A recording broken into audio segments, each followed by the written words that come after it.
State of the Union address, all the usual staged theatre, you know, it's all made for television. People that get a mention in the President's remarks stand up and they get clapped by the chamber. There was a sense when you listen to the President that he really is marking himself out, whether the Democrats will accept it or not, for a second term. Give us your take.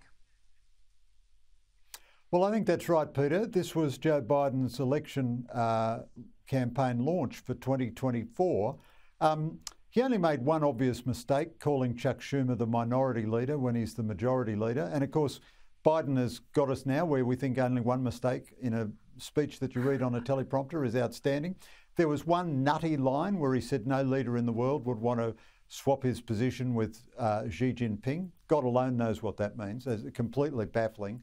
But generally, his pitch is, in my view, consists of four elements: green protectionism, welfare populism, more money for every welfare program you could possibly imagine, and protection on spurious green grounds for every American industry you could possibly imagine.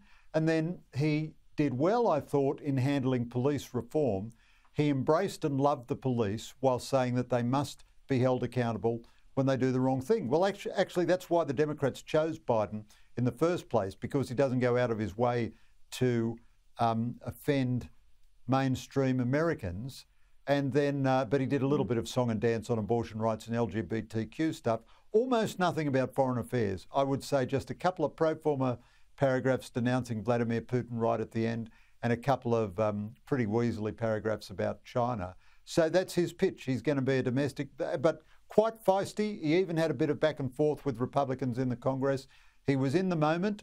You know, I would say it's the best speech he's delivered for some years. He's set a very low standard hitherto, but you know, by Biden standards, I thought that was a pretty good performance.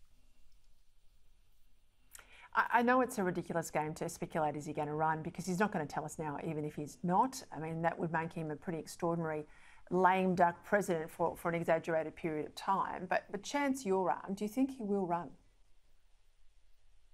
It looks like it. I mean, you know, politicians' egos are endless. He's brilliantly chosen Kamala Harris as his vice president because no one wants her as president, so there's no clamour for the vice president to take over.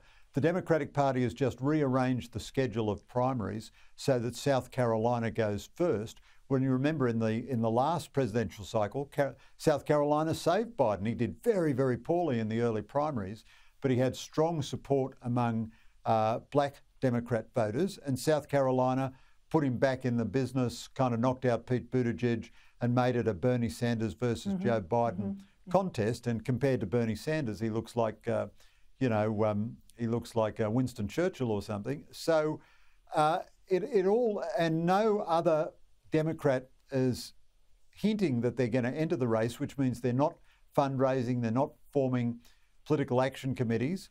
And at the moment, although I think Trump hopefully is gone, nonetheless, at the moment, Trump is still ahead in the Republican polls. So, dear God in heaven, Peter, this poor benighted planet of ours could see another Biden-Trump contest in 2024. What have we done to deserve that? Surely we get 1,000 years off purgatory if we have to live through that.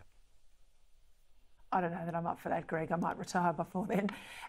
Give us your take on this talk that will end up with a next-gen British submarine with a US combat system rather than something that comes out of the Virginia class. What can you tell us about these British submarines, and how likely is all of this? Look, I think it is quite likely, although nobody knows for sure.